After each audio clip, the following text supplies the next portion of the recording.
said, we are on, what is this, week 6 of our Eyewitness Message Series. Have you guys been enjoying these testimonies from week to week? I hope that it's been building you up like it has for us. For sure, it's been building us up, hearing the stories that come from our congregation about what God is doing. And this week is like all the other weeks. We've got somebody from the congregation, actually a couple from the congregation that's coming to share their story.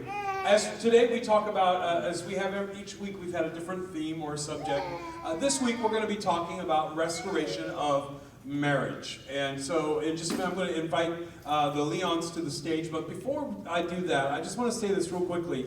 If you are not married, or if you have been married, and maybe you've come out of a failed relationship, can I just tell you, this message is still very much for you.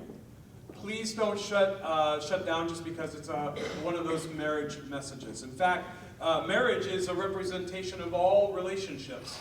And the same principles that apply in a relationship between a father and son, or a teacher and a student, those same principles apply even more so in marriage. How many of you know that? The principles God's put forth in His Word are very much in play, no matter what relationship you may be talking about. But marriages are important to us because when a marriage is thriving, everyone in the house is thriving. And here at the intersection, we are into building strong families. One of the best ways to do that is to build strong marriages. We just had our marriage night, Friday night, had about 50 people here. It was really, really an amazing time. And part of the crowd that night was the Leons.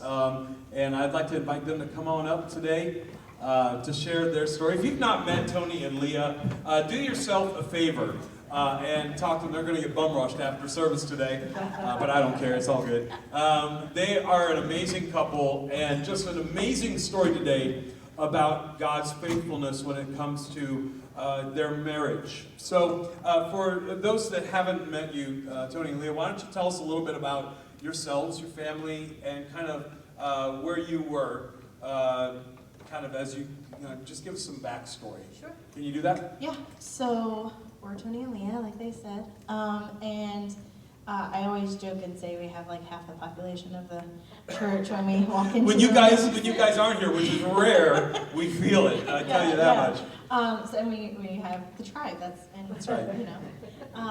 So we have 4 older children, and then we have our biological baby, and then we have a foster baby too. So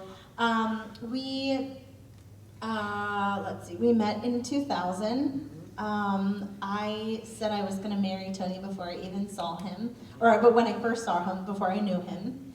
And then we got married in 2003, and we moved to Florida, and everything was great for a little while, and then we just kind of, started. Life happened. Yeah, life happened. It does that, doesn't it? Yeah, babies, financial stuff, all of the things as a new couple kind of happens. And then we, fast forward to 2007, and the bottom kind of fell out. We lived in Florida, in Lee County, and you wake up one morning and all the industry is kind of shut down. That was the housing crisis, right? Yeah, we were the number 1 foreclosure county in the entire United States. And Florida was one of the hardest hit in the country in terms of state. So we're talking like the worst state, or worst county, and the worst hit state from this market crash. And you, all of a sudden, Tony, you're kind of just left holding the bag. You've been doing HVAC, Yep. and it's like, what am I going to do now? The whole family kind of just feels this tension. So what happened? How did you move from there? There was a big shift, in the economy, like everybody was talking, and there was not a whole lot of HVAC work to do because everybody was doing it, and you were getting outbidded for like $25-30, and nobody could, maintain. So I went and looked for the state jobs, and there was actually a state corrections officer always hiring. The state's the only one that was cashing checks at the time. So I went and applied there, and it was great for a while because it was day shift, going through the academy. And then once you got finished, you went to third shift, which was 4 p.m. to 12 midnight. And I had off Tuesday and Wednesday. So I wasn't there for the weekends. all the big things I was missing. So and you had 4 kids in the course of this first couple of years, and so you had all the normal stuff that is really a blessing with more kids and a growing family, but you also had the downs too, like the change in jobs and just the uncertainty of all that. So all of a sudden, you guys kind of find yourself in a really weird spot in your marriage. How did that feel? Yeah, we were in a really strange spot because going from HVAC, and I stayed at home and worked kind of part-time when Tony was home in the evenings, to having to work during the day because even though they were cashing checks, they were not making very much, even above minimum wage. So we were in this weird situation where I was working, and then we'd kind of high five, and then Tony would go to work. So we weren't spending family time together. Family dinners are a big thing to us, and we weren't doing that anymore. And it was just really a difficult time, and it just slowly started to kind of erode at any kind of connection that we were having at the time, and just going through the emotions. Would you say the fire was hot at first? I mean, you guys were like committed and loyal and loving and all that at first, but what you started to experience, and I think this is something that most marriages and even relationships in general experience, there's a strong start, but the upkeep on a marriage or a relationship, sometimes it's a lot of investment. And so you guys kind of, you were investing in other things that needed the attention at the time, with the house and kids and jobs, and you said in the first service that you felt like you guys were like 2 ships passing. Yeah, there were definitely 2 ships passing in the night, and just logistically just saying, hey, this is what needs to be done, here's the kid, this is what we got to get finished, and that was pretty much all our conversations. Partners. There was no more late night conversations or pillow talk. There was none of that. It was just straight. Almost coexistence. Just being apartment buddies. Which a lot of marriages, honestly, quite a lot of marriages are in that place even as we speak right now, where the fire has kind of gone out on the romance, and it's just kind of, hey, let's get this done. We made this commitment. Let's follow it through. Yeah, So normally though, I think that really sets in when you have kids, but then to have the kid situation and the job situation compounded, we're using the words, you began drifting apart. So you were emotionally drifting. And it's very easy for us to drift. Think about if you're not very conscious about something, you've already started to drift. So you have this situation now where you're 3rd shift and you're feeling like you're doing it all. Yeah, it was a really strange time. And then my parents, they were having a 4th of July, a Father's Day picnic in 2012, and I was like, I'd really love to be there with the kids, and we have kind of a joke that like the kids in Florida don't really play outside because of the fire ants. Like if you've gotten a fire ant bite, bad down there. Yeah, it's not real fun. Yeah. So our kids like hated grass for a long time. But then my stepdad just kind of mulled over it, and he called me and he said, "Listen, I Western Union you $250, pack the babies up, and come home for the weekend." So I called Tony, he was working, and he said, "Yeah, go." So I drove up here, and I was only going to stay a week, and my mom and I were kind of having a conversation of, what do you have to go home to? It's seasonal there for hairstylists. You can have all year round work, but it's very different from here. So it's very seasonal, so it wasn't season anymore, and Tony wasn't really around either. So we went, I called Tony, and he was like, "Yeah, I think you should stay." The goal was always to move back home anyway, so let me say that first. In the midst of this, you guys were looking at coming back home because you were from Maryland. Yeah, because I didn't want to be alone anymore either. Right. We had all moved to Florida together, so I wanted to be with my mom and my siblings and the nieces and nephews, all to be together, so that was really hard. And then Tony was trying to make the transition there, and nothing was really coming together. Finally, it did about 6 months later, and Tony came back here. And things were okay for a while. It was a little weird, kind of an adjustment, him working daytime, I was working different times. And then 2014, I woke up one morning and I was just kind of sitting in bed and I said to him, hey, like, I really need you to be more attentive to me. I need affection. I need us to spend time together. Like, we're not doing any of these things. So, like, I always say sitting next to each other on the couch is not spending time, or, you know, driving in the car somewhere is not spending time. There wasn't quality. There was time, but there wasn't quality. And Tony kind of looked at me for a second and he just said, I'm too tired. I'm not willing to put in the effort anymore. And it was really difficult to kind of go there, but we were two kids that, you know, we got together really young and we got married really young. I was 18, he was 21, but we both came from divorced families. And we got to like the 11-year mark, which was right around that same time, and I had this moment of, okay, it's 11 years. Oh, yeah, that's right. You were telling Now me because we're- your parents actually Yeah. divorced at 11 years. Yeah. So subconsciously, you were kind of feeding into this fear without even knowing on the surface. Right. So you guys are drifting, not just emotionally, but now there was actually space between you. You were up here in Maryland and you were down in Florida, and there was this space that was opening up from the drifting that was happening. You come together back home here in Maryland, and there's still just so much space between you. How did God get a hold of you guys in the midst of that? What was the turnaround? So I guess the biggest thing was I kind of made the conscious choice to say, okay, we're gonna just keep coexisting for the kids, because that's, you know, what you should do. We didn't So you made want it to about the separate kids for them. instead of you. Definitely. It was more about staying together to keep the kids together, trying to make everything look like it was still the same, Yes. even though the kids already knew, you know, they see the shift in it. And they know. We talked earlier. They so know. Even Oh, when yeah. you're trying to go through the motions, they pick up on that stuff and know. So you guys were in that spot, you know, kind of Yep, just coexisting. And the vision is, hey, let's get the kids out of the house, and then we can sort us out. Right, exactly.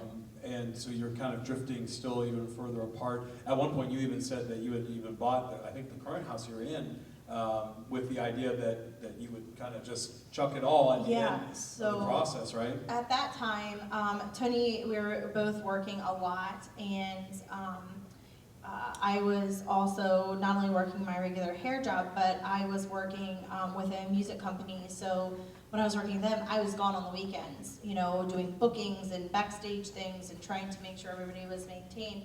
Yeah. And then we moved into our house with the agreement, we're gonna, you know, make this work for the kids, that sort of thing. And then in that course of time, I opened a huge salon and spa.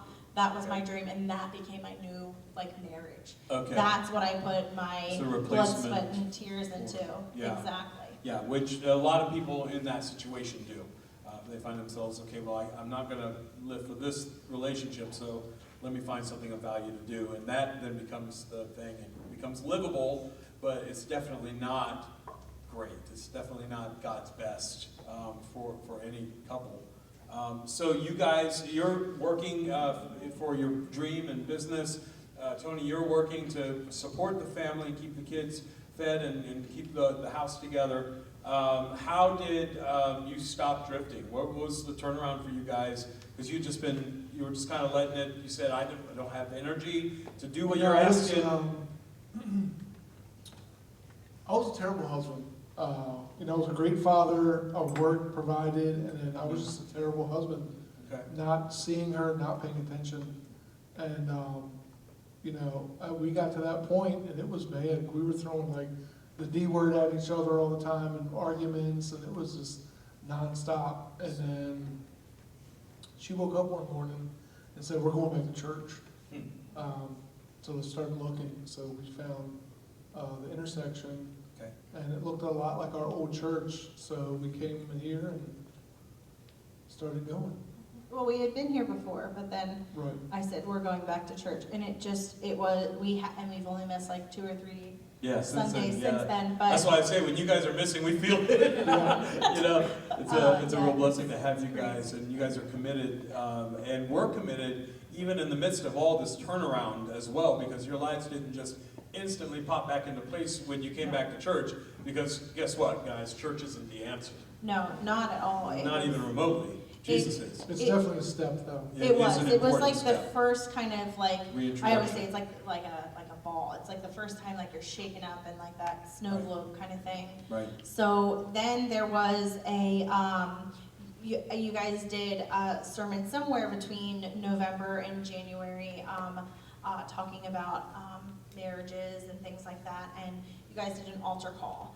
And we just kind of looked at each other, and we did come up here, and Mary actually prayed for us, which was awesome. And always makes me cry. Then we came to marriage night. Yes. Marriage night was huge for me because it was the first time I actually saw my wife standing in front of me. And you know how they say the Holy Spirit comes to you with things that you understand? There's a movie called The Bronx Tale. There's a character by the name of Sonny, and he's a mobster, and he's explaining to a younger kid about love. And I hear his voice in my head at the time saying, "Hey, stupid," was right in front of you this entire time. You also were bowing down in front of Cori that night as well. And, you know, another one said to me was, "She's right in front of you. If you let this go, this is it. You're never going to have this again." So that was a big turning point. Yeah, it was really huge because Tony heard a lot of things for the first time that I had been saying for so long. But then on the flip side of that, I was hearing a lot of not only validation for myself. We always have the conversation here of we have a lot of strong females. And I am definitely a strong female. And if he wasn't going to do it, I was going to do it anyways. Right. Kind of thing, and that's how we roll. Yeah, and go with the flow, guys. Like Right. I'm the Just same. take a seat and then just let her do everything and Absolutely. just coasting. Yeah, and guys, like I was the same way with Cori, and you know that was something that I had to deal with. And it wasn't that she had to change anything for me, not even remotely in that situation. I say this because we do have a lot of strong women in this congregation, and we love y'all. Keep being strong. Get stronger. Get stronger. Get stronger. If your man don't man up, then that's on him. But here's the deal: strong women need strong men. And if you married a strong woman, you chose her probably because she was strong. And what happens is, as men, guys, we have to say, you know what? Enough playing games. I'm not playing house here. This is a relationship, and this is a family that's at stake. And that was that moment for you, Tony, where it was like drift, drift, drift, drift, drift, drift, and then all of a sudden you were like, boom. Yeah, it was, I got this. It was I know. huge. We were drifting, and then drifting takes a little bit at a time and a little bit at a time. But then the next thing you realize, you turn around, and your partner's on the horizon, basically practically disappearing. And that was that night for me. It was it. It was, you got to get this done. You were on the verge. It was, Yeah. there's no turning back.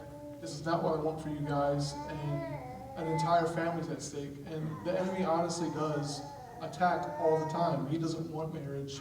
He doesn't want people to be together. So that was the turning point. That's awesome. So you went from drifting to making a decision, and I think this is important, especially if you're married here today. And this, of course, again revolves around any relationship. This is a true statement, but any relationship that you drift in is bound to fail. You don't just float up on a raft to the perfect relationship. Can I get an amen? Amen. It doesn't just happen like that.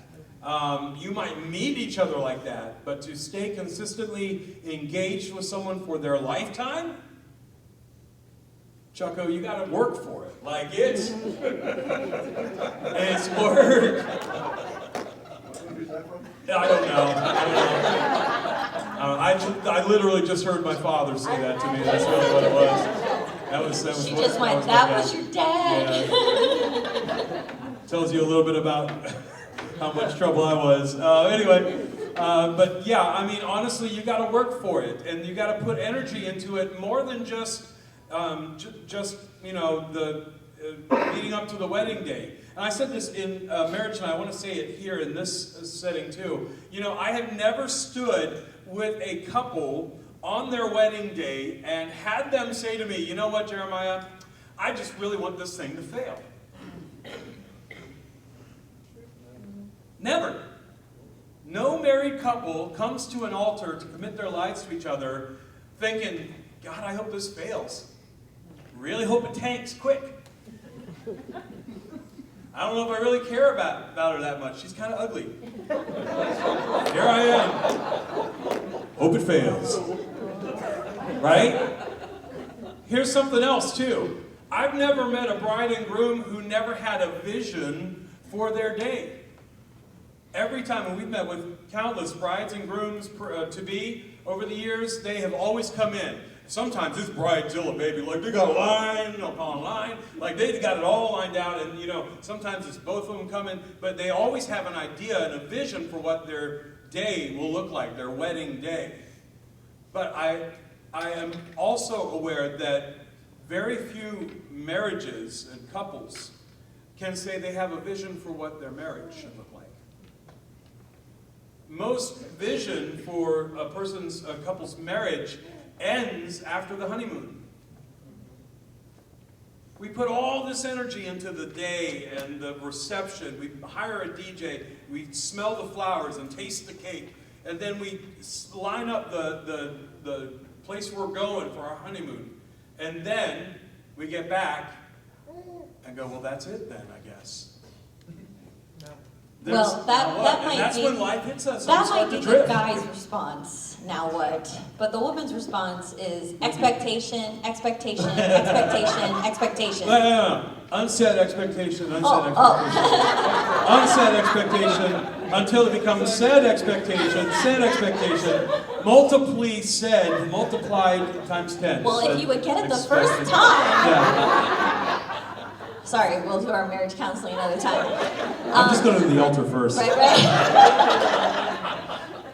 But I think if we can just pause for just a moment, when we're dealing with the marriage relationship, we talked earlier about how it's the pinnacle of all relationships. If we apply what we know in our marriage relationship to every other relationship, we know that we can drift away from anyone. And I really feel like the Holy Spirit wants you to hear this. You can drift away from Jesus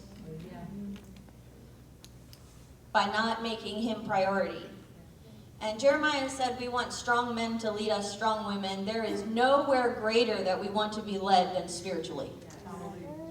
And if you are drifting because you've accepted Jesus, but you don't make him a priority to grow and learn, the women feel a necessity to step up into a position that is not theirs to hold.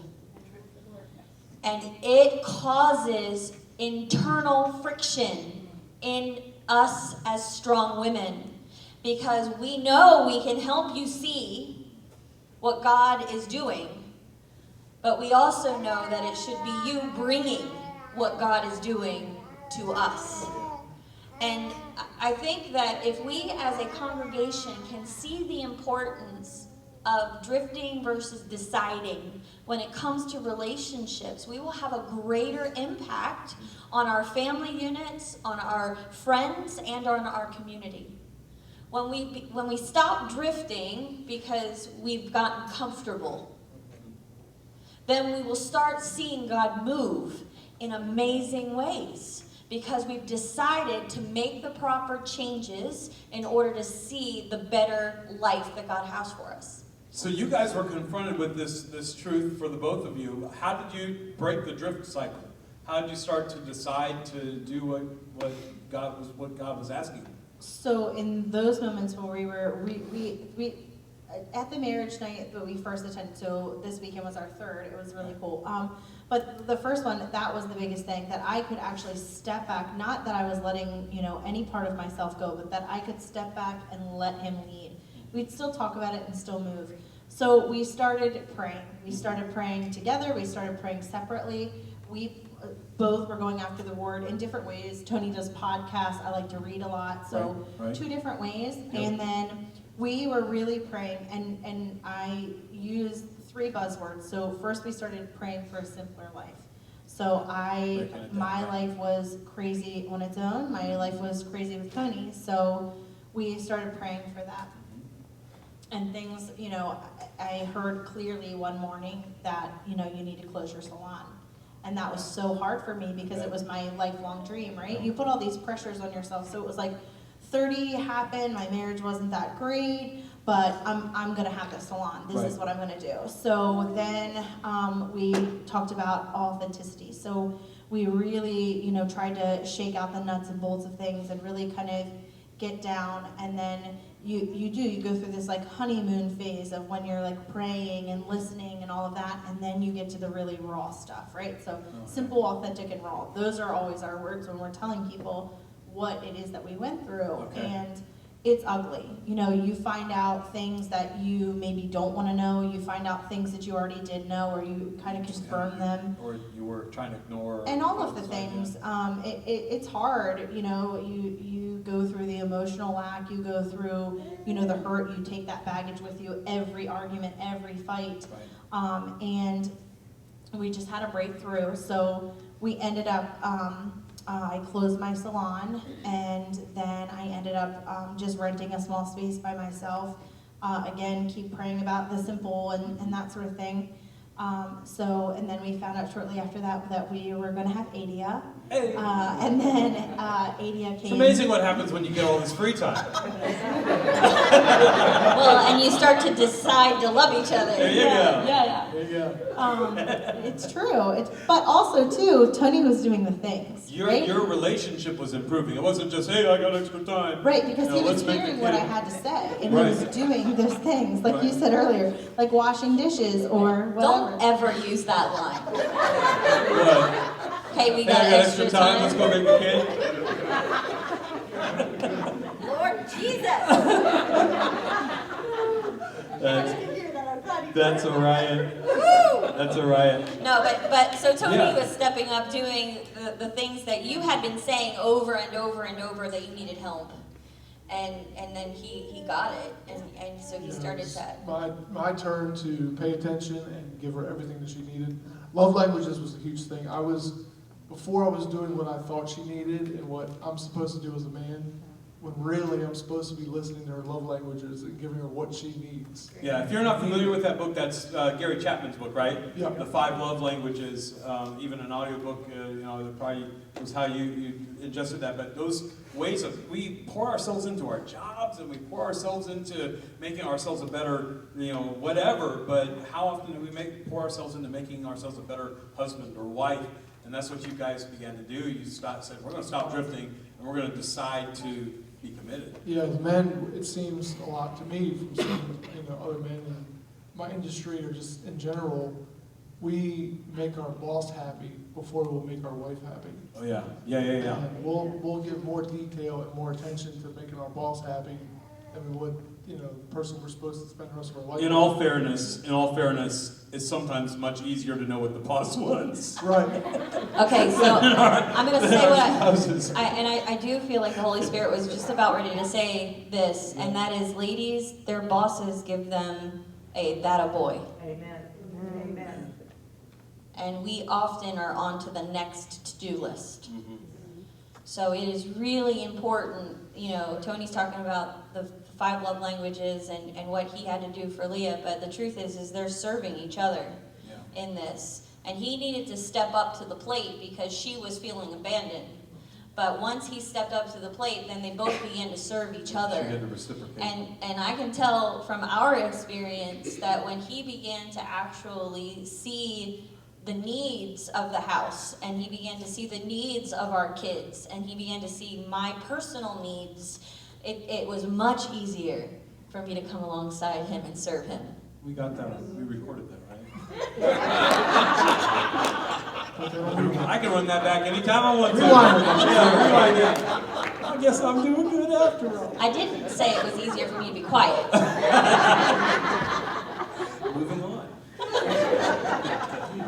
Yeah, I but don't even know where to go from there. No, right? I was hoping you'd pick it up. well, okay. So if we look at this truthfully, God made a difference in each of your lives because you made Him a priority and decided together to make each other a priority, and that's where the blessings began to really flow. And your kids felt security. And I mean, I've witnessed your kids even change over the last 3 years, and they were amazing kids to begin with, but they have such a compassion and a love. All of them. I mean, Adia even, she just wants to hug and snuggle, and I mean, it's just the whole house just has so much love. And you know, sometimes I think we forget the impact that Jesus has.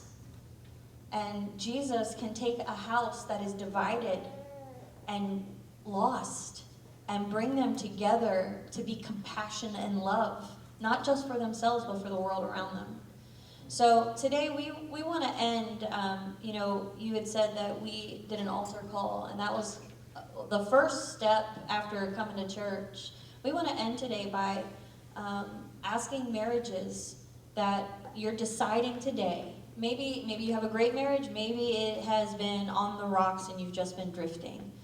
But we want to ask if you want to decide today that from now on you're going to make God your first priority and your spouse the very next thing.